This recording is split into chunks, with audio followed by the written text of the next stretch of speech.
Most of us get married, but many of us don't know half the reasons behind the traditions.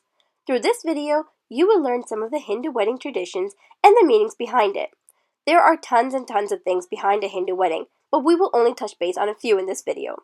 And no, these are not my real wedding pictures. I got time for that.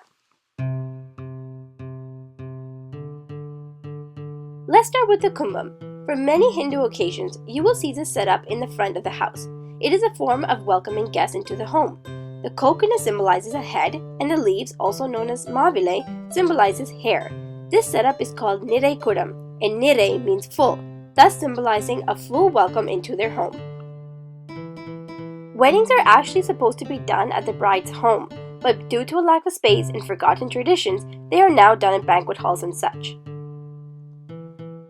The bride is to first come out in a yellow sari provided by her parents and is gifted the red kuru sari by the groom. This is the first gift he gives her, symbolizing that he will take care of all of her needs. The bride is also supposed to reciprocate and provide the groom with a dhoti and shirt. The colors yellow and red are chosen for the wedding saris as these are seen as auspicious.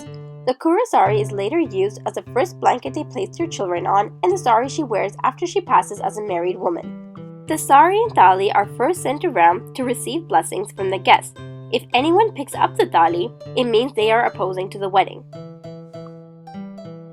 The bride walks in covered by the veil, meant to keep the bride a surprise and protect her from evil spirits. Before the wedding, something called a ponnurukal happens when they make the gold for the thali, which we will get to in a minute. But once it is made, the bride and groom are not allowed to see each other. This veil is also to add anticipation to their groom, and when he finally gets to see her, he will see her as his wife once the thali gets tied to her neck.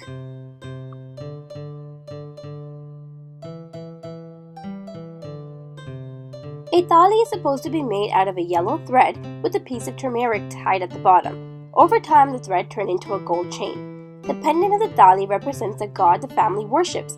This also goes into the politics of caste and to identify what caste a girl is married into. The thali is worn to symbolize that she is taken. 3 knots are to be tied with the thali, representing the groom's lifelong commitment to his bride. Now you may be wondering, how come there's no symbolization that a man is married?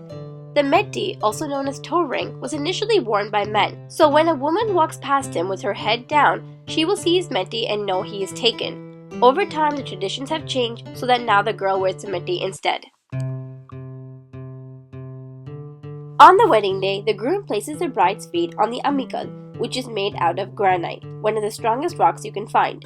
This symbolizes that the bride is to be as strong and capable of enduring all situations and take care of her new family. After tying the thali, the groom takes the bride's hand with their fingers intertwined and takes 7 steps around the fire. This symbolizes 7 promises: share responsibilities, grow together in strength, share our worldly goods, fill our hearts with peace and happiness, raise strong and virtuous children, remain faithful to each other, cherish each other and our families through sorrow and happiness. Another tradition in a Hindu wedding is looking at Arundhati. The tale is about a woman who was so devoted and loyal to her husband that she went to great lengths to prove it. She was worshipped by all for her loyalty and was sent up as a star. At Hindu weddings, the groom shows his bride Arundhati and reminds her to stay as loyal as Arundhati once was.